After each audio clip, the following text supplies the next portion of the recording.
Il est 20 h, heureux de vous retrouver au compte de cette édition d'information dont voici les titres. Un incendie d'origine électrique fait 10 morts et un blessé à Ansoumania Plateau dans la commune urbaine de Kagbélin. Le drame a eu lieu tard ce mercredi. Le président de la délégation spéciale de la commune y était pour constater les faits. Et puis, le secrétaire général du syndicat des professionnels de la presse de Guinée a adressé une demande d'audience au général Mamadi Doumbouya. Cette démarche du syndicat vise à sortir la presse guinéenne dans le calvaire qu'elle est en train de vivre. À en croire le SPPG, les négociations vont de bon train. Détail à suivre dans cette édition d'information. C'est tout pour les titres.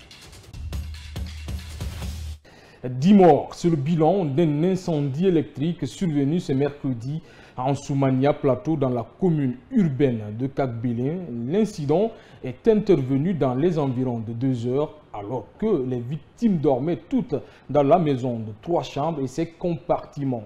La mauvaise nouvelle a affligé les nombreux citoyens du quartier et environ. Ansoubaï-Loubadé. Al-Hussein Touré est le père de famille dont la maison a été incendiée. Il est sorti indemne avec sa femme grâce aux sécuristes. Toute la maison est partie dans les flammes avec le triste bilan de 10 morts. Rien n'a été sauvé sauf 4 personnes parmi les 14 qui étaient dans la maison incendiée. Le père de famille se rappelle des derniers instants qu'il a eu avec un de ses fils décédé. J'ai demandé, je dis à Ousmane, non, tu as vu, il est l'heure, donne-moi le téléphone, il est 23 h, tu vas aller te coucher. Ah ouais, il s'est levé dans ma chambre, il m'a regardé, il dit, papa, salam alaikum. Wa alaikum salam. Après, il m'a dit, papa, oh. Il a rejoint la chambre de sa maman. Et vers 1 h du matin, c'est ma femme qui me tape, il dit, papa, il y a le courant, ça ne va pas, il y a le feu. Mais moi, j'ouvre ma chambre, j'ai vu que le salon était enflammé de feu, c'est un peu de feu. J'ai appelé sa soeur cadette, Nakadija, Naoui, tu es là, Naou, sors les enfants de la maison. Mais le salon était complètement pris par le feu. J'ai pris le téléphone, j'ai appelé mon voisin Fadiga qui est en face de moi. J'ai crié, ceux-là sont venus à notre secours. Et oui, Alseni Fadigaba a été le sauveur de ceux qui sont sortis de la maison au moment de l'incendie. Il explique. On n'avait pas quelque chose. J'ai pris mon inspecteur dans la voiture, mais c'était petit, on ne pouvait pas casser les murs. C'est entre-temps qu'on a pris les hanches et les marteaux. On a essayé de sauver d'abord M. Touré, sa femme et son enfant qui est en train de téter. Une fois sauvé, M. Touré a crié qu'il a ses enfants dans l'autre chambre. Alors, voulant sauver ça, j'ai fait appel aussi à d'autres voisins. J'ai tapé partout, tout le monde est sorti. On a tapé, on a essayé de casser la seconde fenêtre. Moi, je suis rentré dedans. J'ai pu sauver un enfant quand même. La maison de 3 chambres, salon et douche a été complètement ravagée. La mauvaise nouvelle a mobilisé plusieurs citoyens profondément attristés. Sur les lieux, les forces de sécurité sont venues faire le travail qui est le leur. Informé de l'incident, le président de la délégation spéciale de Kagbélé a aussitôt effectué le déplacement pour constater les faits. Khalidou Diallo est au micro dans Soubaï-Loubadé. D'abord, je présente les condoléances à la famille éplorée. Dès que nous avons reçu l'information, immédiatement, j'ai appelé toutes les autorités, pris Madame la gouverneure de la ville de Conakry, ensuite le procureur, la police, la gendarmerie, pour qu'ils viennent sur les lieux afin de faire le constat. C'est ainsi que moi-même, avec ma délégation spéciale, nous nous sommes rendus sur les lieux pour faire le constat. Nous avons trouvé qu'effectivement, c'est un drame dû à un coup de circuit qui a attaqué le bâtiment et ça trouvait que les enfants s'y trouvaient et que presque personne n'a pu échapper. Ils ont été tous calcinés. Les corps sont transférés ici au centre de santé et après ici nous allons voir également ces corps. Donc vraiment nous déplorons cette situation dramatique qui vient de se passer. Autre facette de l'actualité, s'achemine-t-on vers la fin du calvaire des médias privés fermés par les autorités de la transition? Tout porte à le croire Le secrétaire général du syndicat des professionnels de la presse de Guinée parle d'une véritable avancée dans les négociations. Et c'est dans cette optique que sa structure a adressé une demande d'audience au général Mamadi Doumbouya. Mamadou Tanouba. C'est un Sékou Jamal Pendessa très confiant quant à la fin de la traversée du désert pour les médias dont les agréments sont retirés. C'est le fruit d'une négociation menée par des personnes qui connaissent parfaitement les rouages de l'État selon le secrétaire général du SPPG. Rassurez-vous que nous sommes vers la fin de cette crise parce que toutes les conditions sont réunies. En tout cas, depuis le début de cette crise, on n'avait pas connu une telle évolution au niveau du SPPG.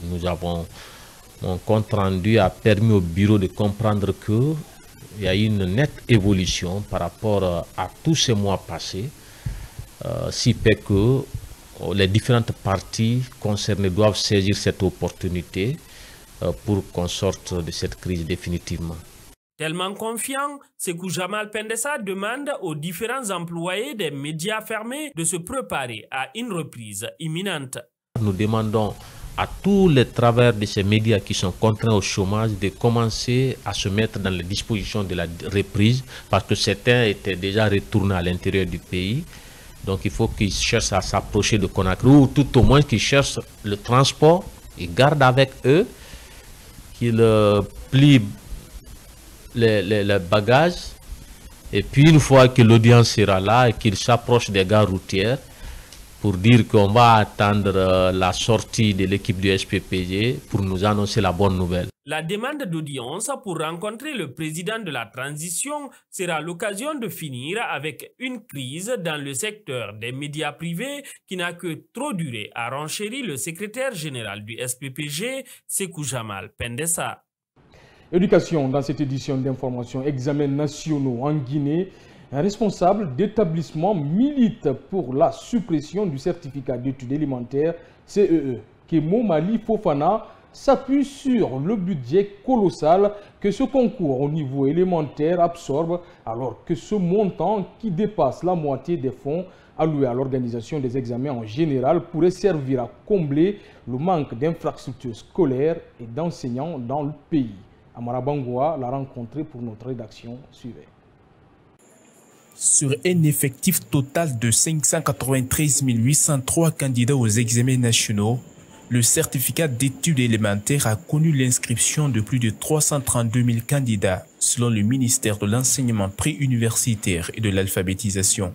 Autant qu'il absorbe plus de la moitié des candidats aux 3 examens, le certificat d'études élémentaires pour Kemo Mali Fofana est aussi le concours scolaire le plus budgétivore dans son organisation. Donc, il faut aller sur la base d'un calcul simple. On parle de 3 719 centres. Donc, si vous prenez les 3 719 centres, les 55% vont représenter exactement 2044 centres, rien que pour le certificat d'études élémentaires. Alors, prenons un ratio, par exemple, par centre de 15 salles. Les 15 salles vont donner obligatoirement 30 surveillants. Ça veut dire que dans chaque salle, il faut mettre 2 surveillants. Et au niveau du chapeau, vous avez quasiment 3. Vous avez le délégué, vous avez le chef du centre et vous avez le secrétaire. Alors, vous prenez le chapeau 3 multiplié par 2044. Vous prenez aussi 30 multiplié par 2044. On va se retrouver à beaucoup de milliards. Pour un budget probablement estimé à 45 milliards de francs guinéens pour les examens, le cycle élémentaire pourrait absorber les 55%. Mieux, ce responsable d'établissement évalue la valeur du certificat livré aux admis qui n'y pèse pas grand-chose devant les conséquences de l'échec des candidats. Lorsque vous prenez l'intérieur, quasiment dans les zones hautement minières, vous verrez que la plupart des élèves, par exemple, qui échouent au certificat d'études élémentaires, ils abandonnent. C'est-à-dire, les 1 sur 3 élèves qui échouent, ils abandonnent. Alors, ça devient un coup dur pour non seulement l'État guinéen qui perd ses enfants, parce que la société qui perd également les mêmes enfants et même les différentes familles respectives. Parce qu'à l'intérieur, il y a certains qui peuvent rester jusqu'à 16 ans, ils sont encore au primaire. Devant le manque d'enseignants et d'infrastructures scolaires, en supprimant l'examen d'entrée en 7e année, cette bonne partie du budget peut être orientée à ces besoins que ce responsable d'établissement appelle des préalables pour la qualification du système éducatif. Moi, je pense que si l'État guinéen prenait par exemple ce budget qui se trouvent alloués à la gestion, à l'organisation d'abord de la conception des épreuves, en passant par leur émission, la gestion des centres, la correction des copies, la supervision, jusqu'à la publication des résultats. Le budget là, si on le prend par exemple, on essaye de régler les préalables. La suppression de cet examen scolaire peut-il affecter l'apprentissage d'un enfant? Notre interlocuteur répond à la négative. Cette suppression devra plutôt encourager l'évaluation continue de l'apprenant dans les classes intermédiaires. Et puis, en cette période des vacances, nombreux sont les enseignants des écoles privées et universités qui peinent à joindre les deux bouts. Cependant, d'autres, par contre, parviennent à développer des activités génératrices de revenus leur permettant de subvenir à leurs besoins, sans pourtant compter sur le salaire mensuel qu'ils percevaient pendant les 9 derniers mois de l'année scolaire. Fatoumata Kane et Ousmane Kamara ont rencontré certains d'entre eux. Suivez. Privés de leur principale source de revenus dans les écoles et universités, ces enseignants et encadreurs du secteur privé de l'éducation vivent dans la précarité pendant la période de vacances. Après les évaluations et les compositions de fin d'année, ces hommes de craie se retrouvent sans aucune source de revenus, ce qui affecte leur quotidien. Les 80% des enseignants se trouvant dans le préuniversitaire se trouvent être au chômage pendant les 3 mois de vacances. Étant donné que ces 80% sont pour la plupart des enseignants vacataires dans des écoles privées. Les privés ne rémunérant pas le plus souvent pendant ces 3 mois, ils se retrouvent au chômage. Cet autre enseignant arrive à joindre les deux bouts. Pendant ses vacances, il fait de l'humour. Selon lui, ses pairs devraient diversifier leur activité pour mieux gagner leur vie. Un seul métier ne nourrit pas son homme. Donc chacun de nous essaie tant bien que mal d'attraper plusieurs petits métiers. Il y a d'autres qui donnent des cours de répétition. Bon, moi par exemple, je fais de l'humour. Donc quelqu'un qui fait rire déjà, développe, parce que si tu passes une journée sans rire, c'est comme si tu passes un mois dans le stress. On sait que le pays, il n'y a pas d'argent, tout le monde est stressé. Je pense que tous les métiers sont nobles. Il faut positiver ta vie. Abdoulaye Simbeba dénonce la mauvaise foi de certaines écoles. Cette dernière serait à l'origine du calvaire des enseignants. Sinon, même ce dernier mois, il y a des écoles, il faut me croire, qui n'ont pas accepté de payer les enseignants. Et celles qui ont accepté de payer, pour la plupart aussi, ne payent que la moitié, sous prétexte qu'on a dispensé les cours que dans la première moitié du mois et que l'autre moitié n'a pas été dispensée.